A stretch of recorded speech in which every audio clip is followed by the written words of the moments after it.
అందరికీ నమస్తే. నేను మీ ఇంటి ఆడపడుచును. నిన్నటి నామినేషన్‌లోని తనూజ అండ్ మన కామనర్స్ దమ్ము శ్రీజాది ఉంది కదా! ఏదైతే ఆర్గ్యుమెంట్ అయితే జరిగిందో తిన కోసం రీతు చౌదరి కోసం నేనైతే కరెక్ట్‌గానే అనుకుంటున్నాను. మరి మీరేమనుకుంటారు గాయ్స్?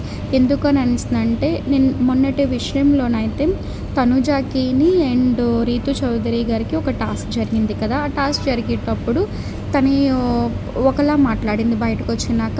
అండ్ హాస్పిటల్ రూమ్ నుంచి చెకప్ చేసుకొని రీతు చౌదరి బయటకొచ్చినాక తనుజ అప్పుడు తనతో ఒకలా కన్వే చేసింది. సో నేను అప్పుడే అనుకున్నాను తను మనిషి కూడా ఒకలా మాట్లాడుతుంది అనేసి. అండ్ ఇంకొకటి ఏంటంటే తను ఎమోషనల్‌గా ప్రతిదానికి ఏడ్చేస్తుంది. ఎందుకంటే తను ఎలా మాట్లాడుతుందో అవతలోళ్ళు అలాగే మాట్లాడుతున్నారు. బట్ పక్క వాళ్ళది తప్పు తనదే కరెక్ట్ అన్నట్లాగా తనుజ అయితే ప్రూవ్ చేద్దామని అనుకుంటుంది. సో నా ఒపీనియన్ నేను మీతో షేర్ చేసుకున్నాను గైస్. మరి మీరేమంటారు?